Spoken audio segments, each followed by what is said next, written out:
Hey, folks, welcome to Affiliate Nerd Out. I am your nerd Dustin House. Spreading that good word about affiliate marketing. You're going to find me here every Thursday at noon Pacific time on LinkedIn Live. So put it on the calendar and hang out with me and a guest. My guest today, Tom Wozniak, over COO at Optismo. Welcome to the Nerdatorium, sir. Hey, thanks, Dustin. Appreciate it. I've heard so many great things about you from colleagues and friends in this industry, and nothing but just nice words for you, which is rare in this area. At least somebody's going to talk some crap about people, but I never heard it about you. And our paths have never crossed too Yep. much, but we've been in the PMA and we hung out, and I've always been so interested in your piece of the equation. So glad you could make it today. No, really, my pleasure. It's always nice to meet somebody from the space who, again, we both been in it for a long time, but our paths have never crossed. That happens every once in a while. And it's always fun when you get somebody else. You've been in space for 10, 15 years. We've never met. That's crazy. It's unique and interesting, but we're here now. So that's what matters. So let's start off with telling us what you do and who you serve out there, Tom.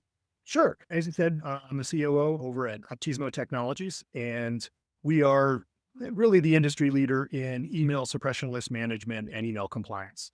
And what the heck does that mean? It really means that we empower our clients who are brands and networks who use the email channel within their affiliate or partner program for customer acquisition.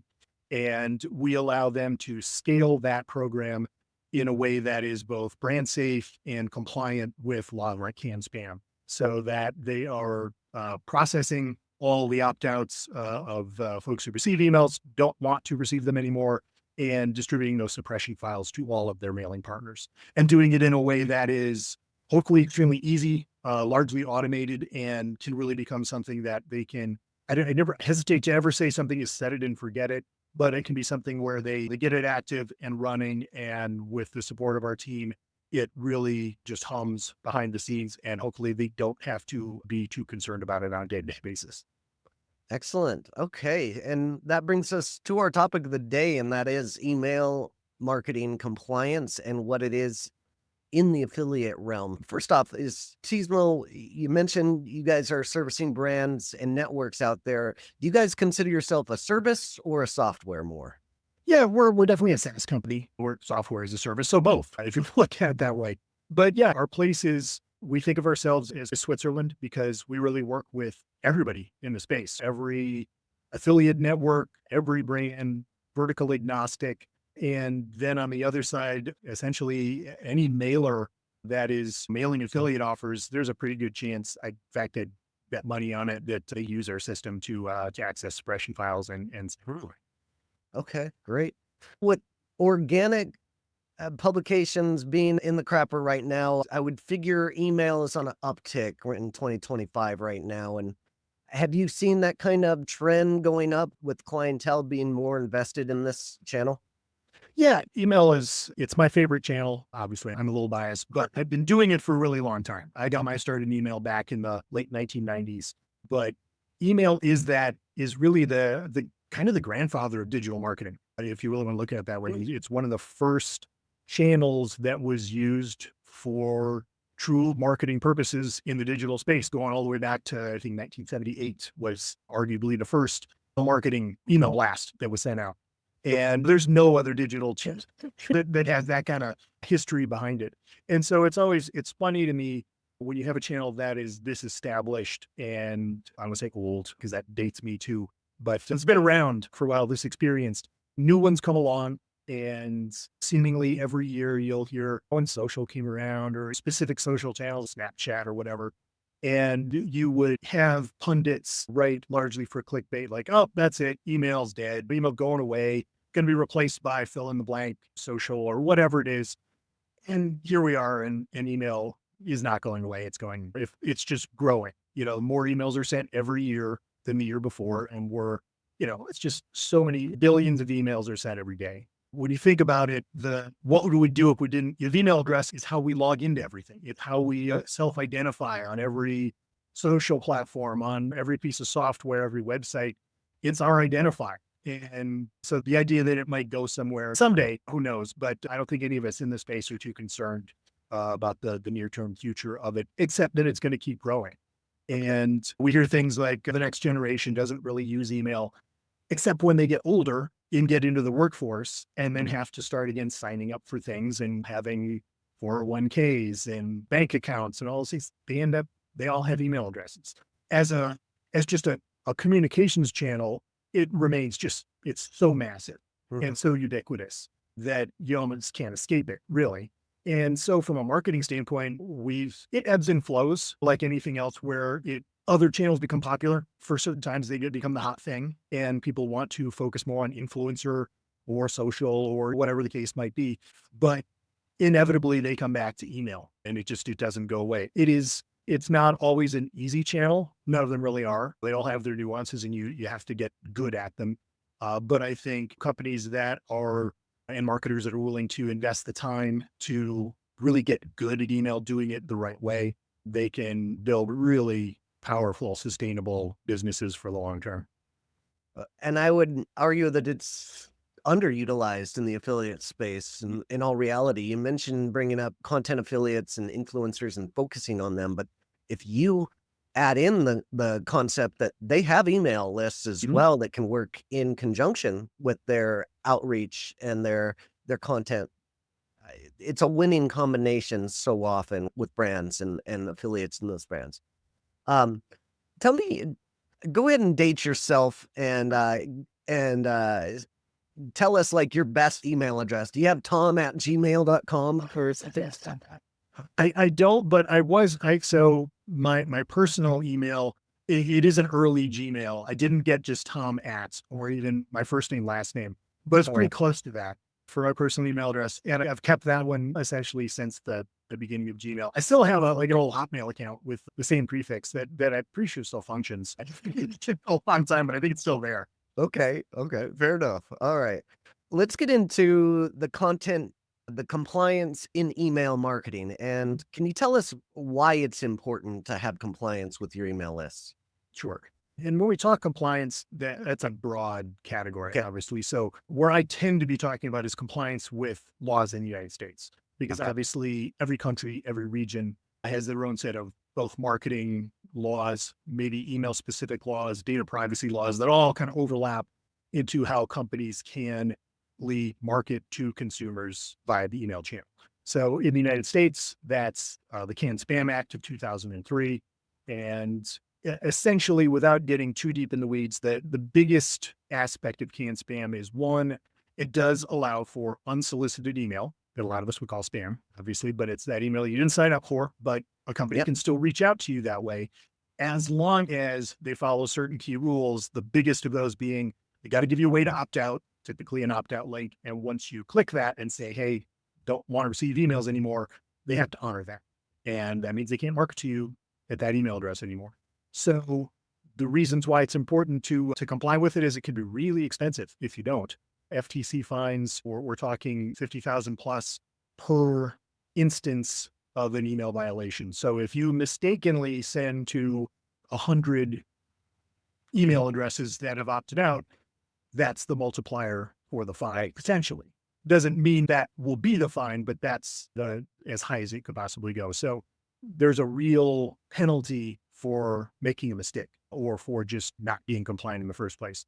And I guess the thing about that is it's just not that hard to be compliant with Can Spam. And again, honor the opt-outs. It's systems like ours are obviously in place to largely automate this process and make the email channel easy to operate in a way that is brand safe and is compliant and still generating plenty of revenue and performance for everybody in the mix.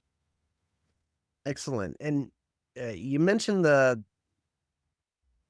making sure in those emails that you have an option to, get out of that, opt Yep. out as you were. In our world, being an affiliate manager and doing outreach and trying to reach influencers and people, I'm doing cold outreach.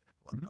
Can you go through a little bit of the compliance of me doing that outreach with an opportunity to partner up with affiliates? Yeah, no, that's a great question because I think one of the interesting things about the Can Spam in particular and just email marketing in general is while it seems fairly simple in a lot of ways, and it's written for marketers to largely understand how to be compliant, there are still instances of what we would call marketing email, like cold outreach, like you just talked about, that there's a real question is how does this fit under can spam?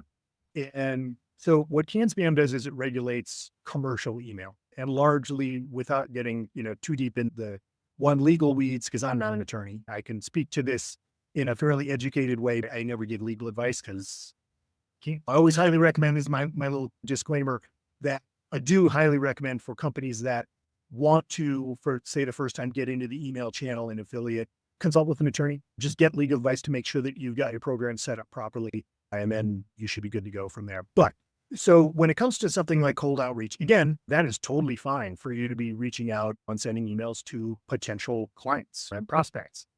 And it really only falls under the auspices of can spam if you do it in, we'll call it a bulk send kind of way.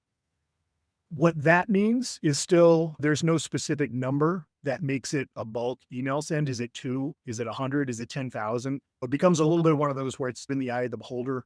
But if you're sending out one-off emails, for example, out of your Gmail account to potential prospects, you really don't fall under can spam. You do not have to necessarily include an opt-out link, for example. Now, All right. I think a best practice, even if you don't have a link, if you're sending this again from your personal Gmail or your work Gmail, is if somebody replies back and says, hey, I'm really not interested, I don't want to hear from you anymore, put them on a suppression file essentially and not email them, because that's just you're essentially at that point following can spam without being fully required to do. But it's a best practice because once a prospect has said that he don't want to hear from you anymore, I think you should, from a best practices business standpoint, you generally honor that request because you're concerned about your reputation in the space and all those things. So when it comes to cold email like that, again, there's that difference between one-to-one and then we get into mass email. But if it is a mass email, then yeah, now we're at the point where we need to make sure that we are following all the rules that are laid out in the law.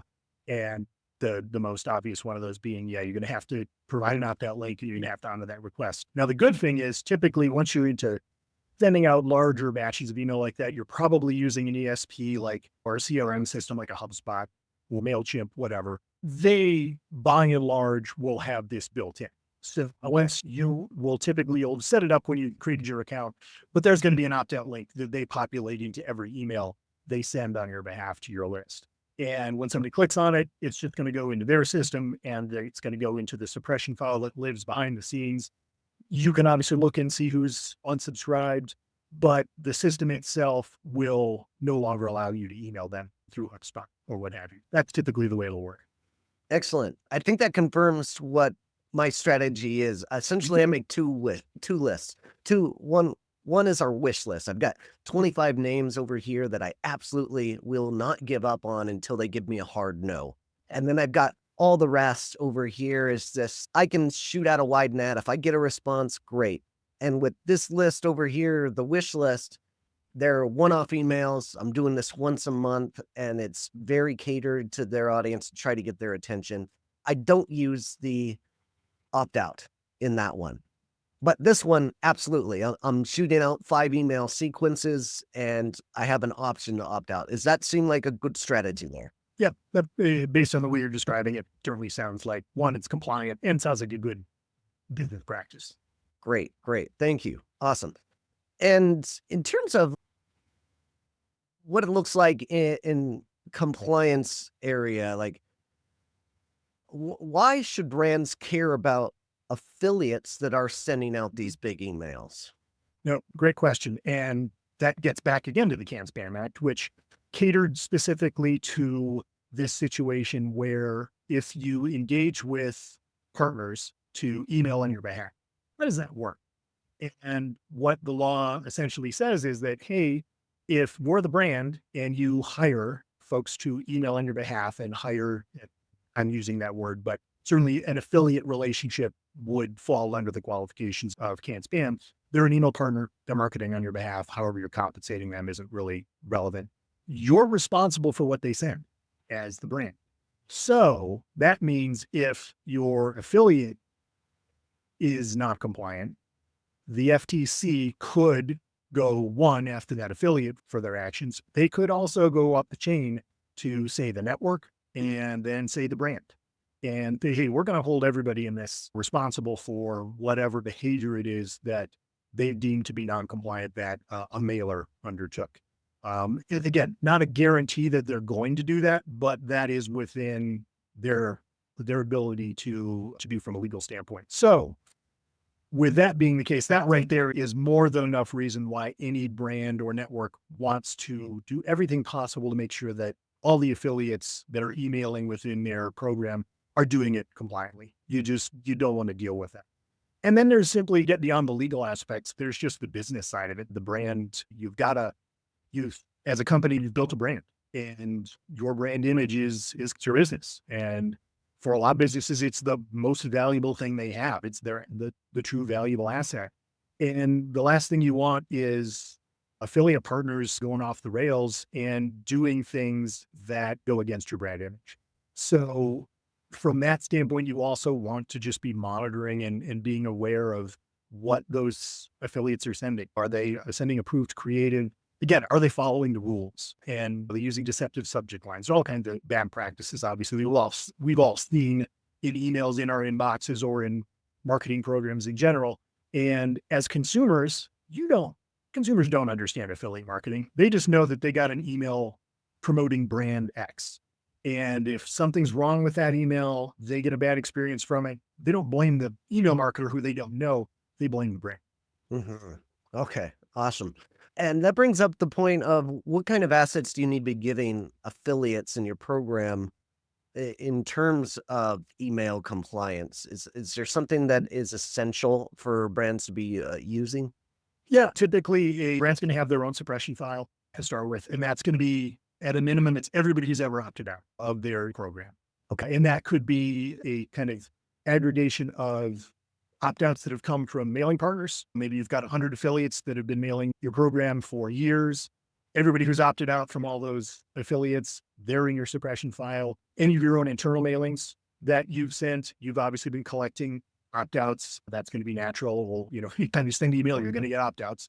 And so those people need to be in that list. And so that's the first core requirement. Then, and that needs to be then, you need to give your affiliates a way to either access that file or cleanse against it. And again, that's the kind of thing that, our system hopefully makes very simple. But then on top of that, they need to get some decisions to make as a brand if in large part an affiliate program is really designed to drive new sales. You're doing customer acquisition, you want net new. And so do you really want your affiliates emailing or marketing to your current customers, your subscribers? You probably don't. Now, maybe you do, but chances are you already have the relationship with those folks. So Yeah. you can reach out to them and upsell, resell, whatever it is Right. based on your business model. You don't need to pay an affiliate to do that for you. So many companies will upload their current customer file as a suppression file. So they keep their affiliates focused on prospecting. And so those are the two basics. But then again, if it's email, you're going to want to provide your affiliates with creative. Yes. Again, based on that, what is the offer? It's not just, hey, market my company for me. It's here's the deal for new customers. They get 50% off, or here's a click to sign up, whatever it is. And so you want to provide all that information. And generally, again, getting back to brand safety, you want to make sure that you're giving them creative that aligns with your brand image. So it's using the right logo. They're using language that you're comfortable with that matches your business. And providing all of that up front, it's going to make the affiliate lives easier. It's going to make the process smoother from the start.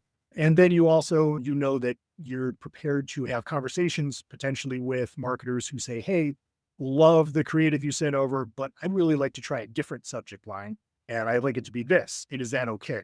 And then it's up to the brand to say, yeah, variation of a subject line is totally fine. You're welcome to use that. But you want to set up that kind of feedback loop so that affiliates aren't just deciding, hey, I'm going to change this and I'm not going to get approval for it. Because again, that leads down that path of potentially folks doing something that might, again, not align with your brand. But I think as brands, it's wise to have that option to have affiliates be able to reach out and ask that question, because the affiliates, they're good marketers. They know what works and they know what works within the guidelines of compliance. And so if a high performing affiliate says, hey, if you'd let me adapt the creative in this way, I think it's going to produce more. I think that's worth listening to as a brand. Absolutely, and I think email swipes are very underutilized in the industry altogether. That is one of the great parts about Inflection that I really love is our platform has the ability to put all of your email swipes in the assets within the platform so that you can easily access and the affiliates can grab and go. And the affiliate links are already injected into the emails into their account. Makes it super easy. But it is a really good practice for brands to have multiple types of email swipes as well. We want to give those options to the affiliates on which ones to use, and they could be based on holidays coming up as Mhm. well. Every holiday might have a little bit of a different tone or selling something different. So give those options to the affiliates in your asset file is a really good practice out there.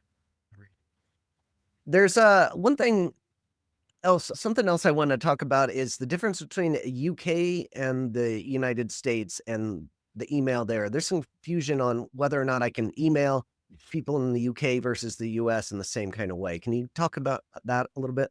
Sure. In the EU specifically, but where the UK used to be, and obviously is no longer, a law was passed called GDPR, General Data Protection Act, regulation, not act. That was some years back, 2018 maybe. Anyway, that created kind of unified the marketing and data privacy rules and laws across all the countries in the EU. And one of the things that it just standardized, which was largely there to begin with, but made very clear was you cannot send marketing email to people without permission. Or And essentially, in a lot of ways, you can't send marketing messages. It goes well beyond email. It's that's phone, that's you name it. You've got to have someone who's opted in, and you got to have a record of that opt in before you can start sending that message. That's completely different from the way it is in the United States, where, as I said, it's okay here, perfectly fine to send unsolicited email. Again, as long as you give people the way to opt out. okay. The opt out requirement is still there in the UK and the EU, but it's that additional step that you had to have permission first before you could make that initial reach. That's probably the biggest real difference. And obviously, it's probably the biggest real difference between email marketing in the United States and most countries is the opt-in requirement or not. Oh, excellent. Excellent explanation of that. Thanks. It makes it so much more clear for us. All right, as we wind down here, let's talk about the future and what is coming up. So, any trends you think are coming up in the affiliate world, especially in the email space?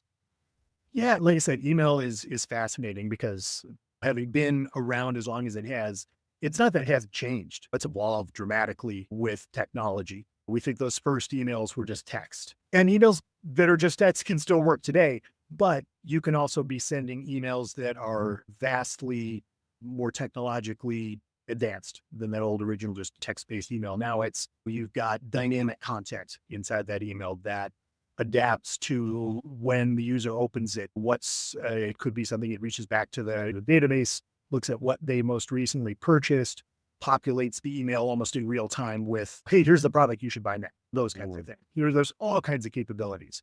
I think looking forward, if you don't mention AI and how that's going to impact every marketing industry, I think you're missing obviously something that's just huge. And it's on the horizon, but it's already here. Yeah. AI in email from the standpoint of either optimizing the content on a virtually one-to-one basis and doing that in a way that is cost effective and not massively labor intensive that it conceivably has been in the past. That's doing analytics in real time as far as when should I be sending, when are people opening, when are they responding, and adding all of that information into a mailer sending kind of program and algorithm and making those decisions and hopefully making those without the mailer having to think about it too much. Because a lot of marketing, as we all know, is testing. And it's just, you're constantly running. Here's how I've been doing it. Here's my control. Okay, I'm going to test something new against that. Or I'm going to test a bunch of new things in a multivariate situation. But that's all super labor and time intensive. And first you got to think up the things to test, and then you have to set them up, and you've got to track them and evaluate performance, move on from things that didn't work, adopt changes that improve performance. AI has the potential to automate essentially all of that or a Wow. large portion of it. So you can be testing and optimizing and not taking up a lot of our brain power. and time and effort. It's all being done for us. I would get a little leery of some of that stuff. I don't want everything done for me. I'm not quite ready to hand the keys over to Skynet and the AI overlords, even if it's coming. I don't know. If it is, what are we going to do at this point? But I think all of that stuff is really exciting for email for sure, and just marketing in general. The fact that you look like the Terminator spoils me a little bit, Tom. So, uh, what with the AI usage, are you seeing that there is that you, you mentioned it doing all those things. Is that something you guys are producing as a product, or are there other products out there that are doing this for companies? Yeah, yeah. That's not something that we're doing today. Although I will say we as a company have adopted a lot of AI behind the scenes in just our own processes and how we operate as a business. Our CTO is a big fan and way down the rabbit hole early on what AI tools we could use internally to make ourselves more efficient and just run our business more effectively for our clients and more cost effectively, all of that. So we're big believers in it. But that said, we have a number of things in the pipeline in development that we are anxiously awaiting release. Should be later this year. Could be as early as Affiliate Summit East. So stay tuned for maybe some fun promotional and marketing releases from Optismo ahead of that. But they'll be more focused on the mailer side of the whole mailing process, where previously we've been very focused on the brand, that side in the space. Those are our clients, as I said, the brands and networks, and the mailers are all users of our system, but not our clients per se. They're people we have relationships with, but we've never had a product to sell or market to them. And we are excited to change that and hopefully bring something really valuable that mailers can use that will involve AI for sure, that will make their lives easier, more efficient, and help reduce friction in their processes. Fingers crossed, development always takes longer than anybody wants it to. I would love to have had something to market earlier this year, but we're taking the time to make sure we really have a great new software platform and service that we think will really bring some value to the space. So stay tuned for that. Awesome, Tom. Thank you so much for your time today and educating the folks out there. And how do we get a hold of you, Tom? Oh, I'm easy to reach, and you can find me at Optismo. It's just tom@optismo.com. On LinkedIn, it's funny you talked about the email address. I may not have tom.wozniak@gmail. I pretty much do have tom.wozniak at every social platform. So that's where you'll find me on LinkedIn or Facebook or Twitter or any of those things, although I don't spend a lot, or X, I don't spend a lot of time on there. But yeah, you'll find me on the socials with just tom.wozniak generally. Excellent. All right, folks, thanks for tuning in and come back next time for my next guest. In the meantime, keep on recruiting and we'll see you out there. Take care.